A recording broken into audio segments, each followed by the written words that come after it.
네, 오늘 말씀은 이제 사무엘상 17장 전체를 다 보려고 합니다. 근데 말씀 길어가지고 중간중간 같이 읽으면서 함께 보도록 하겠습니다. 먼저 1절부터 3절 좀 읽어보면은요, 블레셋 사람들이 그들의 군대를 모으고 싸우고자 하여 유대에 속한 소고에 모여 소고와 아세가 사이에 에베스 담밈의 진침에라고 합니다. 블레셋 사람들이 지금 먼저 공격을 왔습니다. 그래서 소고와 아세가 사이에 있는 에베스 담밈이라는 지역에 지금 진을 쳤습니다.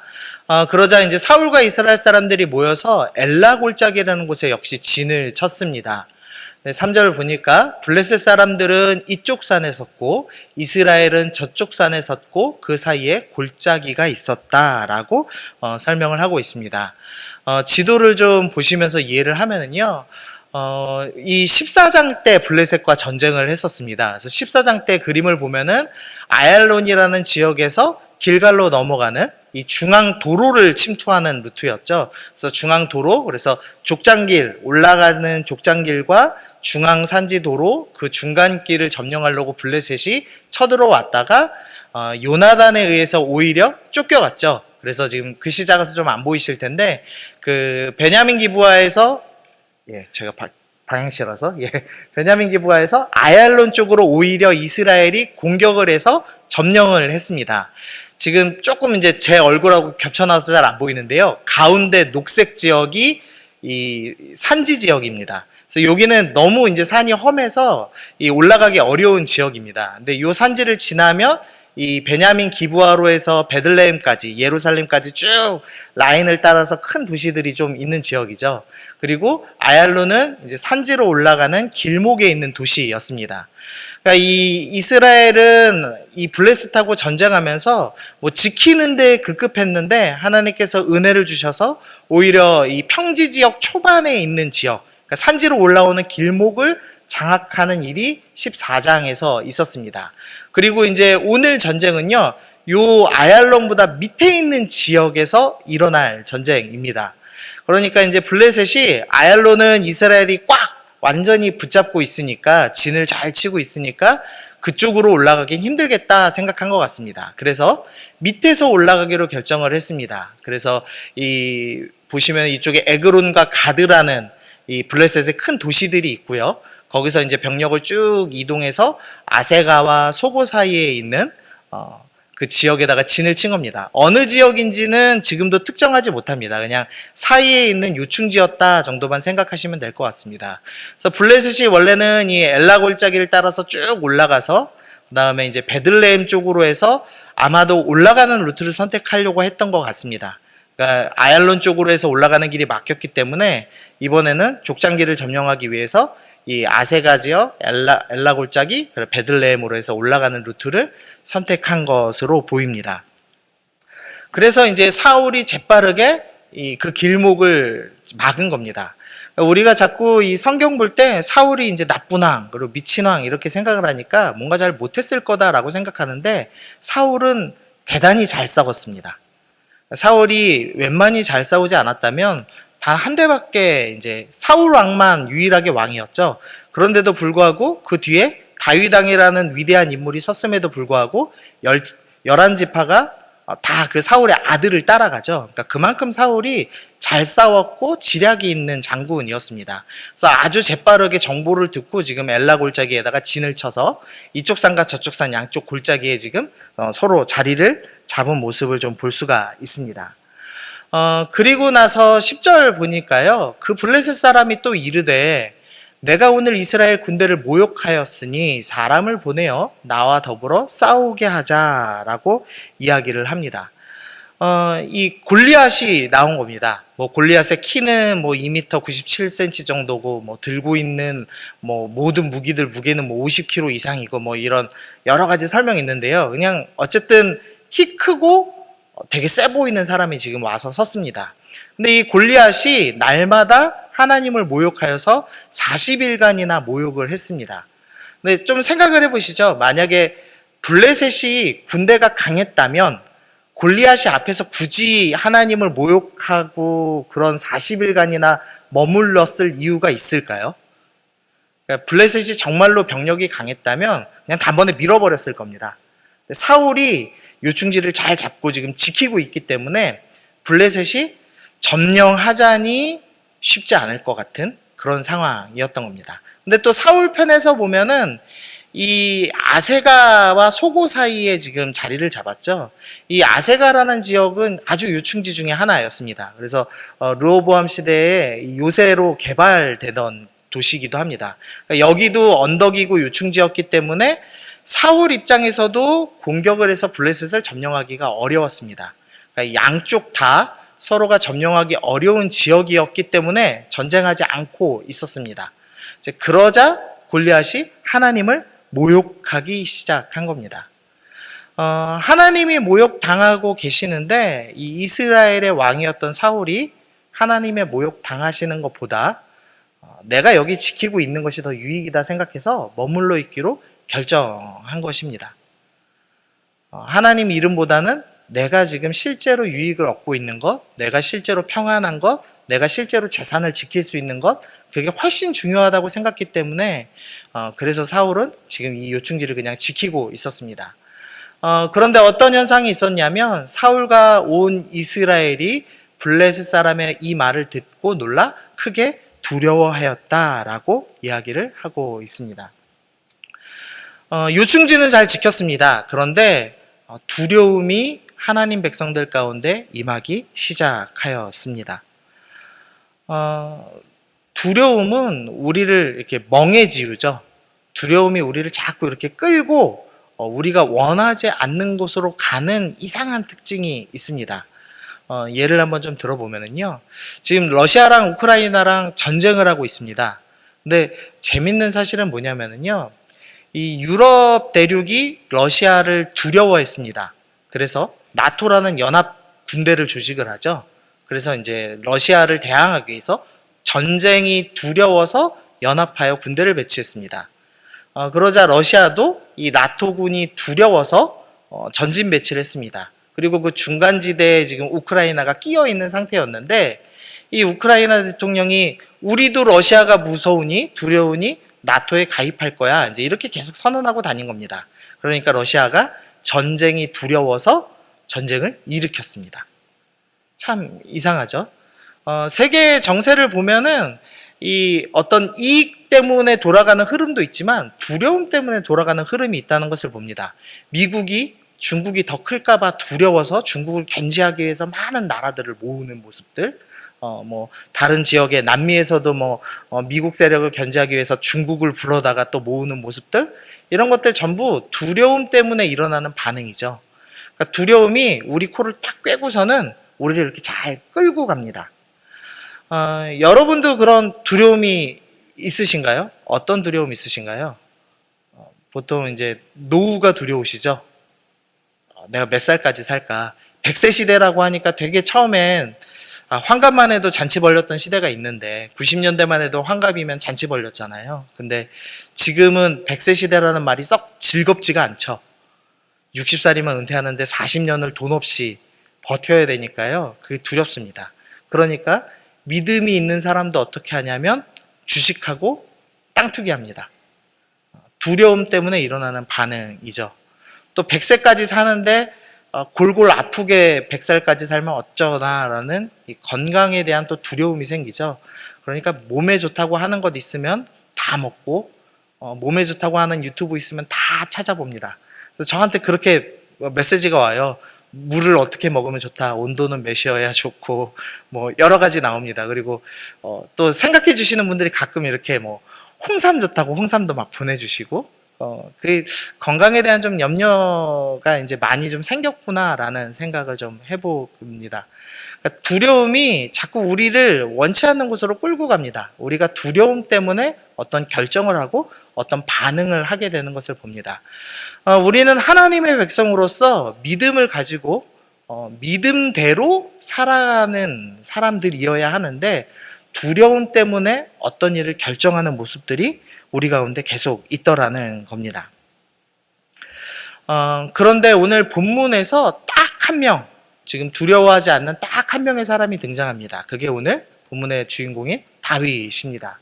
17절, 18절 보시면은요, 이새가 그의 아들 다윗에게 이르되 지금 내 형들을 위하여 이 볶은 곡식 한 에바와 이 떡 10덩이를 가지고 진영으로 속히 가서 내 형들에게 주고 이 치즈 10덩이를 가져다가 그들의 천부장에게 주고 내 형들의 안부를 살피고 증표를 가지고 와라 라고 이야기를 했습니다. 이 본문이 좀 이상하게 보여야 됩니다. 이제 먼저는 이 아들 3명이 군대를 갔거든요. 근데 이스라엘은 20세 이상이 군대를 갑니다. 그리고 다윗은 8째 중에 막내입니다. 그러니까 아버지 이새가 철저하게 연년생으로 애를 낳았다고 치면 20살까지가 막내고요. 그 다음에 이제 넷째가 19, 다섯째가 18, 여섯째가 17, 뭐 이렇게 하면은 15살이 돼야 막내가 됩니다. 철저하고 완벽하게 연년생으로 쭉 낳아야 됩니다. 근데 나보셔서 알지만 쉽지 않잖아요. 그러니까 다윗이 15이 안 됐을 게 거의 확실합니다. 그런데 15도 안 된 아들한테 전쟁터 나가서 형들의 안부를 물어봐라 라고 얘기하죠. 벌써 좀 느낌이 이상하죠. 우리가 지난번에 살펴봤지만 다윗이 아들 대접 못 받고 있구나라는 것을 좀 확실히 알 수가 있습니다. 어쨌든 그래서 전쟁터에 나갔습니다. 그리고 골리앗이 하나님을 모욕하는 것을 다윗이 들었습니다. 모든 사람들이 두려워 떠는데 다윗이 이렇게 고백합니다. 이 할례받지 않은 블레셋 사람, 이 골리앗이 누구기에 살아계신 하나님의 군대를 모욕하느냐라고 이야기를 합니다. 유일하게 이 두려움을 이겼고 두려움을 넘어서 하나님의 이름을 걱정해 주는 사람, 하나님의 이름을 위하여서 어떻게 싸워야 될까를 고민하는 사람이 바로 다윗이었습니다. 이제 우리도 지금 오늘 이 본문을 통해서 배워야 될 거는요. 사울도 두려움에 빠졌고 이스라엘도 다 두려움 빠져서 요충지 점령하고 그냥 자기들 재산 지키는 것 위해서 가만히 서서 하나님의 이름이 모욕당하는 걸 40일이나 지켜보는 정말 초라하고 비겁한 신앙인이 되었는데 우리는 어떻게 하면 그런 비겁한 신앙인이 되지 않을까? 어떻게 하면 우리는 두려움을 극복하고 하나님의 이름을 위해서 싸울 수 있는 사람이 될 것인가? 그것을 좀 다윗 입장에서 좀 살펴보려고 합니다. 34절입니다. 우리 34절, 35절은 좀 같이 읽겠습니다. 시작. 다윗이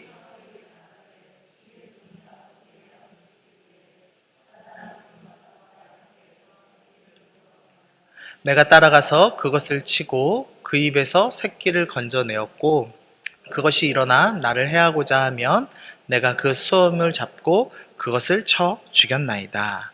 아멘. 혹시 그 이솝우화 중에 늑대가 나타났다 뭐 이런 이솝우화 기억나시나요?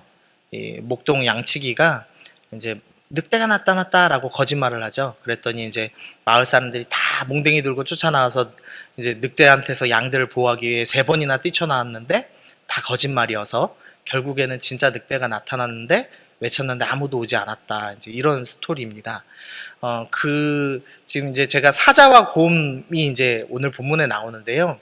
설교 제목을 사자가 나타났다, 곰이 나타났다 하면은 잘 안 하다 하실 것 같아서 그 이솝우화랑 좀 연결하려고 늑대가 나타났다라는 제목을 좀 정해봤는데요.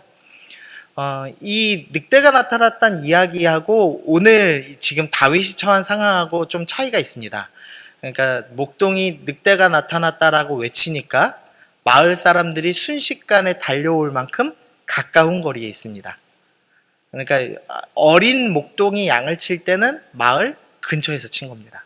근데 오늘 본문에서 지금 다윗이 내가 양을 치다가 사자가 곰이 나타났습니다. 그러면 내가 그 곰하고 싸워서 수염 잡고 그 곰 죽였습니다. 라고 고백을 할 때는 최대한 나이를 잡아도 15살이고 그거보다 훨씬 이하입니다. 어린아이인데 외쳐도 누가 올 수 없는 환경인 겁니다. 올 수 있었다면 굳이 싸우지 않았겠죠.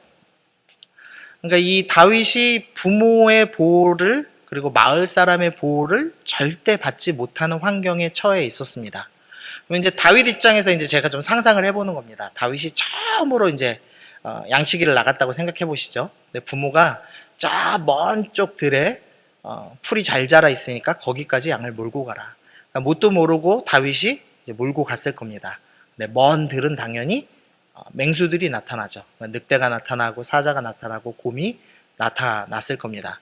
처음 늑대 곰을 만난 다윗은 어떤 반응을 할까요? 다윗이 위대한 용사여서 하나님이 부어주신 놀라운 주의 영이 있어서 처음부터 곰과 1대1 맞짱 떴을까요? 아닐 겁니다. 분명히 처음은 혼비백산 도망갔을 겁니다. 아마 자기 목숨 하나 건지려고 이렇게 도망갔겠죠. 그랬다가 다시 빈들에 그 장소로 와봤더니 이제 가장 약하고 힘없는 어린 양이 아마 여기저기 찢겨져서 죽은 것을 목격했을 겁니다. 그때 다윗이 무슨 생각을 했을까? 제가 이제 이런 좀 상상을 해봤습니다. 다윗이 저 양의 모습과 내 모습이 똑같다라는 생각을 하지 않았을까라는 생각이 들었습니다. 자기를 보호해줄 부모와 마을 사람들이 아무도 자기를 보호해주지 않는 이 비참한 환경 속에 처해 있는데 그 죽은 양도 사실은 자기와 똑같은 처지인 거죠. 가장 약하여서 멀리 가서 결국은 찢긴 거죠. 근데 그걸 보면서 다윗이 내 인생은 너무 비참해. 나는 부모에게 사랑받지도 못했어. 나는 앞으로도 평생 이렇게 양치기 하면서 살아야 돼. 나는 살 가치가 없나 봐. 이렇게 절망하지 않았습니다.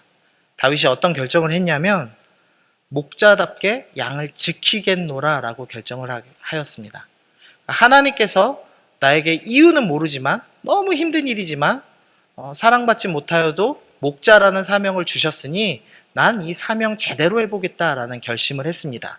그래서 그때부터 어떤 일을 했냐면 돌 던지는 연습을 시작을 했습니다. 그리고 하나님을 열심히 믿으면서 또 하프를 치고 수금을 타며 또 주님을 찬양을 했죠.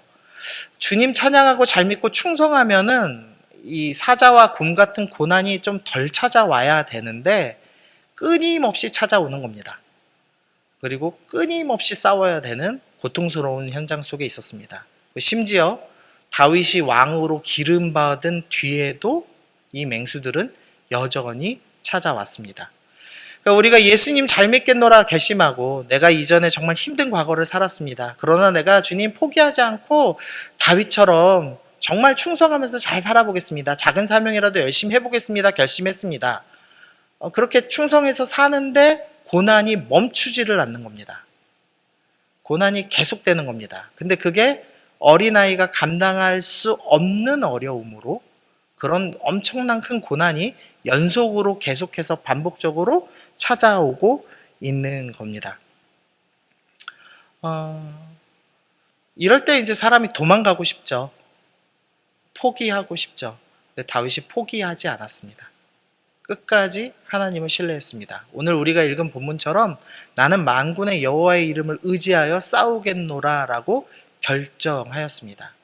그러면서 다윗이 자기도 모르게 연습되는 게 있었습니다. 그러니까 다윗은 지금 나는 돌팔매질을 연습해, 나는 양치기를 잘하는 걸 연습해 라고 아주 작은 일을 연습하는 것처럼 생각이 됐는데 다윗이 하고 있는 진짜 훈련은 돌팔매질이 아니라 두려움을 이기는 훈련이었습니다. 두려움을 이기고 하나님을 의지하는 훈련이었습니다. 반복되는 고난이 찾아올지라도 넘어지지 않고 포기하지 않고 하나님을 의지하는 훈련을 지금 하고 있었던 겁니다.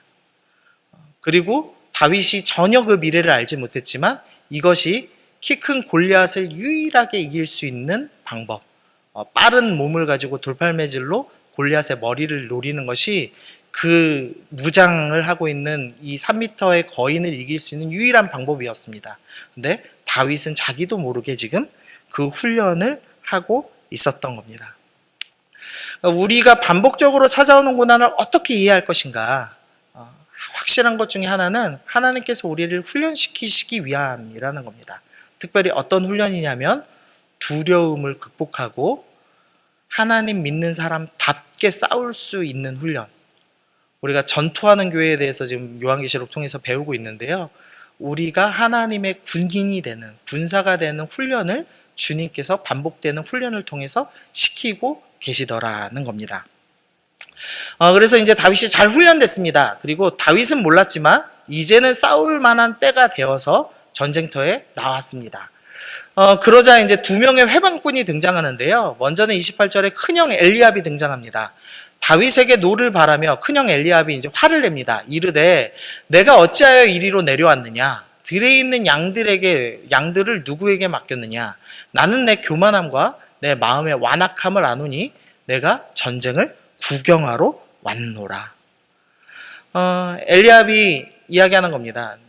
너의 과거를 내가 잘 안다. 너는 정말 미천한 목동에 불과하다. 너 양치기나 똑바로 해라. 너는 교만한 녀석이다. 라고 하면서 너 과거를 내가 잘 알고 있다. 라고 속삭이고 있는 겁니다. 우리가 하나님의 군인으로서 잘 훈련받고 있을 때 사탄이 우리에게 주는 속임이 있습니다.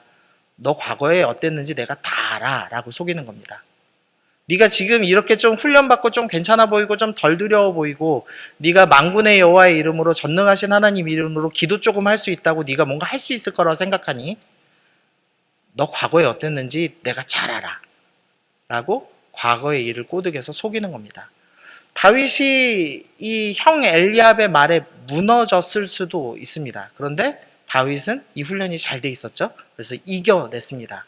그러자 이번에는 이제 두 번째 방해꾼인 사울이 등장합니다. 사울이 자기 군복을 다윗에게 입히고 노투구를 그의 머리에 씌우고 또 그에게 갑옷을 입혀 주었습니다. 사울이 너는 약해서 너의 현재 모습은 아직은 골리앗과 싸우기 너무 부족하다. 그래서 너에게는 노투구가 필요하다, 갑옷이 필요하다, 좋은 칼이 필요하다라고 이야기하면서 갑옷을 입히기 시작했습니다. 너는 현재 모습이 미약하다. 너는 아직 부족하다. 너는 아직 싸울 수 없는 존재이다. 그러니 더 준비하고 싸워야 한다라고 또 속이고 있는 겁니다. 사탄이 우리를 향해서 계속 속입니다. 너 아직 부족해. 너 과거에 이렇게 부족했고 현재도 이렇게 부족해. 그래서 더 많이 뭔가를 해야 돼 라고 이야기를 합니다. 이게 청년들 예화라 맞을지 모르겠는데요. 제가 이제 게임을 예전에 좀 했습니다. 혹시 여기서 게임 해보셨나요? RPG 게임 같은 거? 그 싸울 때 막 물약도 먹고 좋은 갑옷 입어야 그 끝판왕하고 잘 싸우고 이런 게임들이 있습니다. 뭐 메이플 스토리 뭐 이런 거 있거든요. 그런 거 보면은 이제 인터넷 글 보면은 끝판왕하고 싸우려면은 레벨은 뭐 몇 정도 돼야 되고 갑옷은 어느 정도를 입어야 되고 물약은 어느 정도를 챙겨야 되고 막 이런 게 쫙 적혀 있습니다. 그러면 이제 어쨌든 게임 시작했으니까 목표를 이루어야 되잖아요. 그러니까 이제 열심히 그걸 모읍니다. 그런데 제가 무슨 생각하냐면 나는 게임을 잘 못해. 제가 손으로 하는 거 이렇게 스피드 있게 하는 걸 하나도 못하거든요. 몸으로 하는 걸. 그러니까 너는 컨트롤이 부족하니까 분명히 거기 글 써 있는 것보다 훨씬 많이 준비해야 될 거야. 그래갖고 남들보다 시간 더 많이 투자해가지고 뭐 배로 막 준비를 합니다. 그리고서는 끝판왕하고 딱 싸우면은 원래 20분 걸려야 되는데 5분 만에 끝납니다. 제가 쓸데없이 과하게 준비한 거예요. 저를 너무 낮게 평가해서. 근데 기독교인 중에 그러신 분들 참 많습니다. 진짜 이제는 순장해도 아무 문제 없으신 분인데 순장 쿨링하면은 저는 부족해서 못해요. 저는 안 해봤어요. 저는 전도해 본 적도 없어요. 저는 기도도 잘 못해요. 계속 거절하죠. 하나님이 이제는 됐다. 이젠 너도 싸워야 된다. 너도 군인이다. 내가 열심히 훈련시켰다. 걱정 말아라. 주님 말씀하시는데도 저는 부족해요. 저는 안 돼요. 저는 갑옷이 더 필요해요. 이렇게 얘기하는 사람들도 있다는 겁니다. 우리 안에 하나님의 군인으로 훈련받을 때 이런 두 방해꾼들이 있습니다. 과거의 모습 때문에 너 안 될 거야. 현재가 너가 부족하니까 안 될 거야. 근데 주님께서 훈련시키시면 되는 거죠. 어쨌든 이제 다윗이 이제 이렇게 이야기합니다. 다윗이 칼을 군복 위에 차고는 익숙하지 못하므로 시험적으로 걸어보다가 사울에게 말하되 익숙하지 못하니 이곳을 입고 가지 못하겠나이다 하고 곧 벗고 손에 막대기를 가지고 시내에서 매끄러운 돌 5을 골라서 자기 목자의 제구 곧 주머니에 넣고 손에 물매를 가지고 블레셋 사람에게로 나아가니라. 다윗이 몸에 안 맞아서 못하겠습니다. 그러고서는 갑옷을 의지하지 않기로 결정했습니다. 다 내려놨습니다. 그리고서는 돌 5개 딱 들고 이 던질 수 있는 막대기 하나 들고서는 골리앗 앞에 섰습니다. 이제 이 그림을 한번 상상해 보시죠. 골리앗이라는 절대 사람들이 무찌를 수 없는 거대한 절벽과 같은 문제가 있습니다. 그리고 다윗이 서 있고 그 뒤에 누가 있냐면 하나님의 백성이 서 있는 그림입니다. 이 힘없고 초라한 그리고 부모에게도 버림받아 보이는 이 어린 목자가 이 백성들을 지키기 위해서 앞에 선 그림이 보이고 있는 겁니다. 이 그림은 예수님의 모습이죠. 예수님께서 우리를 위해서 나의 죄를 대신 짊어지기 위해서 그 전능자셨던 주님께서 아기의 몸을 입고 이 땅에 오시죠. 그래서 아기로서 말도 하지 못하고 소변과 대변도 가리지 못하는 그 비참한 모습을 견디면서 나를 구원하기 위해서 결국 그 어린 모습을 가지고, 그 어린 목자의 모습을 가지고 하나님 백성 앞에 서는 모습을 보여줍니다. 그러니까 다윗이 자기도 모르게 예수님을 예표하는 사람으로 준비되어 있었던 것을 보게 됩니다. 다윗이 무가치한, 그러니까 사람 목숨에 비하면 정말 무가치했던 양을 구하기 위해서 애쓰던 모습, 자기 생명을 포기하고 양을 위해서 사자와 곰과 싸우던 그 모습이 예수님의 모습을 미리 보여주는 것입니다. 예수님께서 우리를 위해서, 무가치한 죄인들을 위해서 대신 싸워주시죠. 다윗이 자기도 모르게 지금 예수님의 모습을 예표하는 삶을 지금 살아내고 있습니다. 고난이 지금 반복돼 왔습니다. 근데 다윗이 포기하지 않고 하나님의 이름 의지하고 훈련받았습니다. 그러자 다윗이 자기도 모르는 사이에 자기는 그 당시에서도 가장 비참한 직업, 부모에게도 버림받은 상태에 있었다고 생각했는데 자기도 모르게 하나님을 예표하는 사람으로 준비돼 있었다는 것을 볼 수가 있습니다.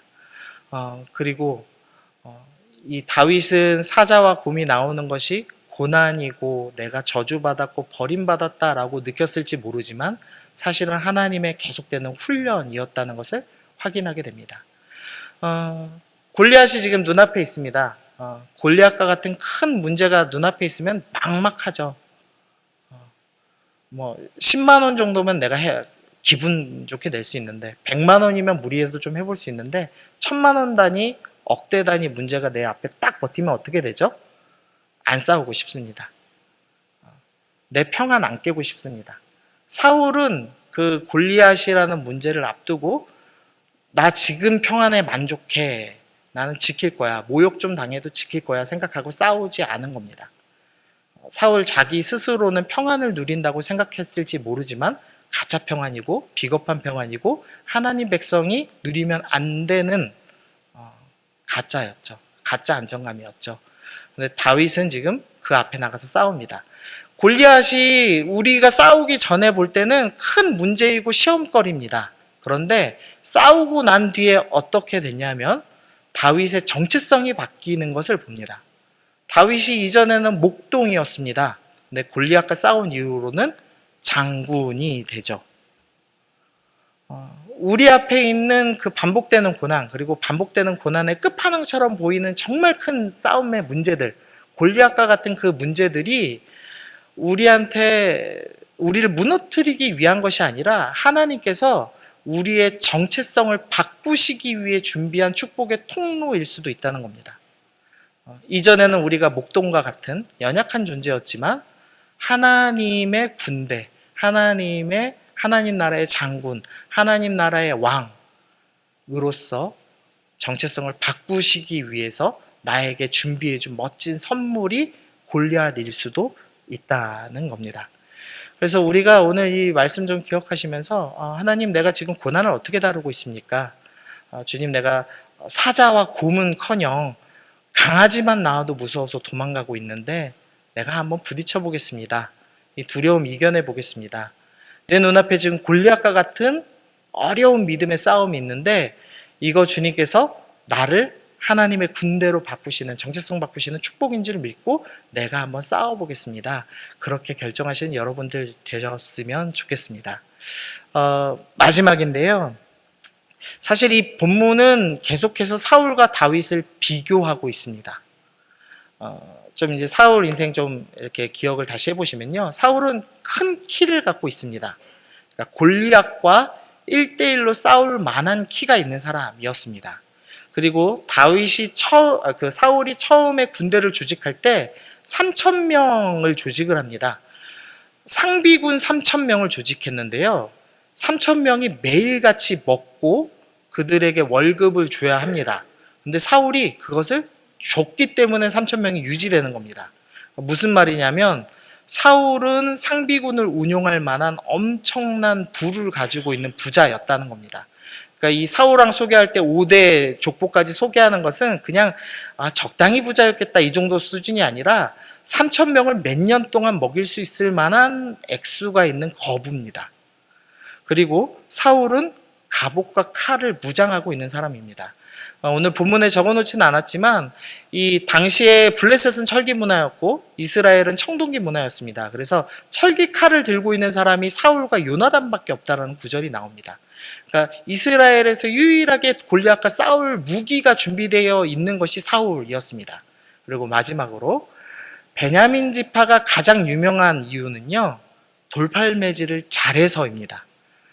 베냐민 지파는 왼손잡이들이 많은데 그 왼손잡이들이 돌팔매를 하면은 머리카락 맞출 만큼 잘 맞추는 사람들이어서 유명했고, 그래서 이스라엘 11족속과 베냐민이 대결할 때 베냐민이 계속 승리를 하는 모습도 보여주기도 했습니다.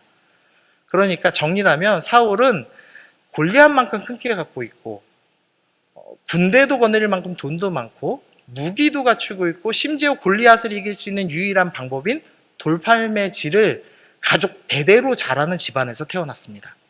그러나 두려움 때문에 싸움을 하지 않았습니다. 다윗은 골리앗과 싸울 조건이 아무것도 없었지만 하나님을 의지하여서 싸웠고 승리했습니다. 결국 이 본문이 우리에게 주는 교훈은 이 싸움은 스펙의 싸움이 아니라 내가 얼만큼 무엇을 갖추고 있냐의 싸움이 아니라 신앙의 싸움이라는 겁니다. 우리의 싸움은 혈과 육이 아니다라고 성경이 분명히 말씀하죠. 그래서 우리 지금 눈앞에 있는 재정적인 문제, 가정의 어려움, 그것들이 내가 돈만 더 많으면, 이번 주식 대박 나면 될 일이 아니라 신앙의 싸움일 수 있다는 겁니다.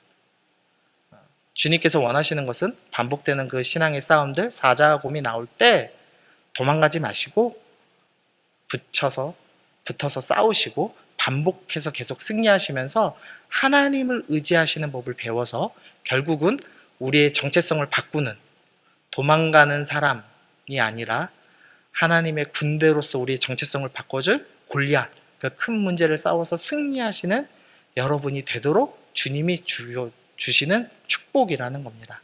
그래서 그 고난이라는 축복이 다가올 때 도망가지 마시고 다윗처럼 싸워서 용감하게 이기시고, 저는 주님의 군대입니다. 나는 전투하는 교회의 일원입니다. 하나님, 이 땅에서 멋있게 제가 주님 이름 위해서 싸우겠습니다. 그렇게 멋진 믿음의 싸움 싸우시는 여러분들 되시기를 바랍니다. 아멘.